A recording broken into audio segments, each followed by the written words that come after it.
Assalamualaikum warahmatullahi wabarakatuh. Perkenalkan, nama saya Aulia Khairunisa dari kelas PGMI 5C dengan NIM 233141109. Nah, pada video kali ini saya akan menjelaskan materi tentang jenis sastra untuk memenuhi tugas UAS pada semester 5 kali ini.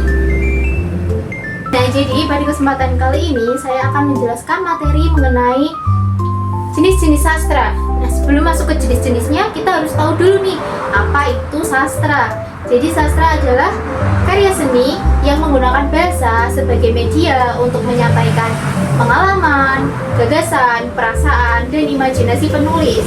Jadi karya sastra itu bukan sekedar hiburan, tetapi juga mengandung nilai moral, pengetahuan, dan juga keindahan bahasa. Nah, karya sastra itu bukan sekedar cerita, namun juga sebagai bentuk kreativitas manusia yang dituangkan dalam kata-kata.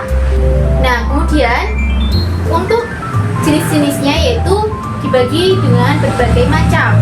Yang pertama berdasarkan ragamnya. Nah, untuk sastra yang dibagi berdasarkan ragamnya itu yang pertama ada prosa.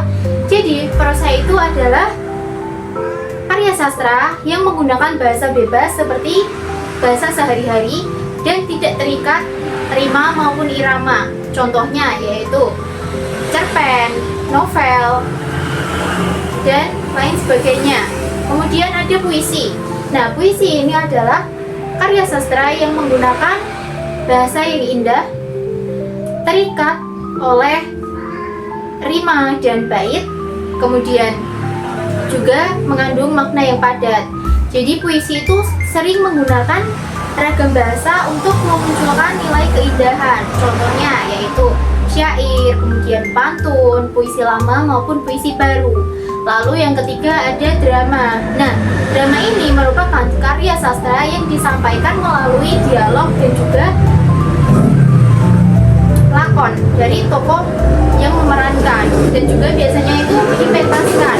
Contohnya yaitu ada drama, terus sandiwara, teater, dan juga film.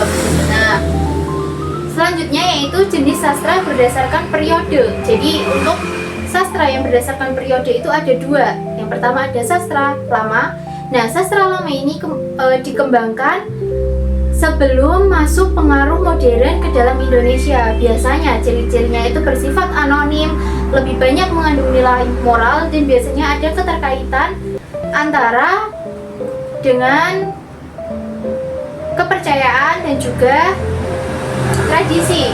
Contohnya yaitu ada hikayat, syair, kemudian legenda dan mitos. Kemudian ada sastra baru. Nah, sastra baru ini biasa disebut dengan sastra modern.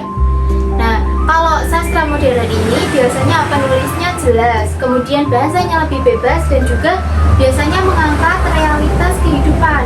Contohnya yaitu novel modern, cerpen modern, drama modern. Intinya itu karya sastra zaman sekarang gitu. Nah, yang terakhir yaitu ada karya sastra berdasarkan dengan sifat. Nah, sifat yang pertama yaitu adalah fiksi. Jadi karya sastra ini tuh bersifat imajinatif, tidak harus benar-benar terjadi, namun bisa digambarkan. Jadi masih bisa digambarkan oleh imajinasi kita.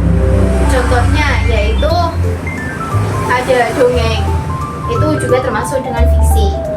Terus ada novel juga, romance, dan cerpen. Biasanya banyak yang menggunakan sifat fiksi. Nah, dan yang terakhir itu adalah sastra yang mempunyai sifat non-fiksi. Nah, jadi non-fiksi itu adalah kebalikan dari fiksi. Jadi non-fiksi itu adalah sastra yang benar-benar ada dan berdasarkan kejadian nyata. Jadi nanti informasinya bisa dipertanggungjawabkan. Contohnya yaitu adalah biografi, autobiografi, artikel, dan esai. Nah, paham? Paham. Terima kasih sudah menyaksikan video saya dari awal sampai akhir.